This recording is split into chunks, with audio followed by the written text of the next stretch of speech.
Kenapa sih ada aja ulama yang ngelecehin ajaran agama lain? Ini misalnya terlihat dalam video dakwah Ustadz Adi Hidayat.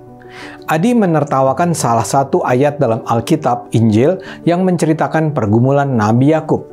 Yang dia maksud adalah ayat dalam kitab Kejadian 32:28. Ayat itu memang berbunyi bahwa Nabi Yakub bergumul melawan Allah dan menang. Nah, kata Adi Hidayat, ayat ini lucu. Karena masa sih Nabi Yakub berkelahi dengan Tuhan dan Nabi yang menang? Dia juga bilang, ternyata Smackdown itu bukan hanya sekarang aja, tapi sebenarnya sudah ada dari dulu. Persoalannya masa Tuhan di Smackdown sama Yakub? Ejek Adi. Yang kayak gini-gini kan sebenarnya nggak pantas ya. Adi itu ulama Islam. Kok pakai ngomentarin ayat di Alkitab yang tidak dia pahami? Apalagi komentarnya ngasal. Seharusnya Adi belajar dulu tentang tafsir terhadap ayat itu. Ayat semua kitab suci kan memang tidak bisa ditafsirkan secara literal, melainkan juga dengan memahami pesan yang dibawa ayat itu. Misalnya, dalam blogspot Kristen Menjawab sudah ada penjelasan tentang ayat yang ditertawakan Adi.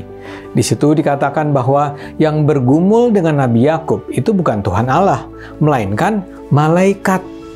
Di TikTok juga ada penjelasan bahwa di Alkitab, penggunaan nama Allah nggak cuma merujuk kepada Tuhan yang Maha Kuasa, tapi juga merujuk pada ungkapan lain. Contohnya saja, Nabi Musa, Yesus, dan para penyampai firman juga bisa disebut sebagai Allah.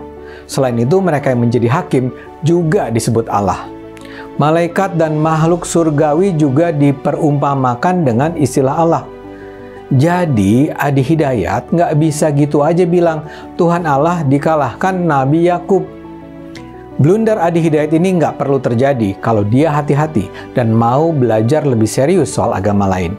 Untuk mendakwahkan Islam kan nggak usah lah menjatuhkan agama lain, apalagi sampai mentertawakannya.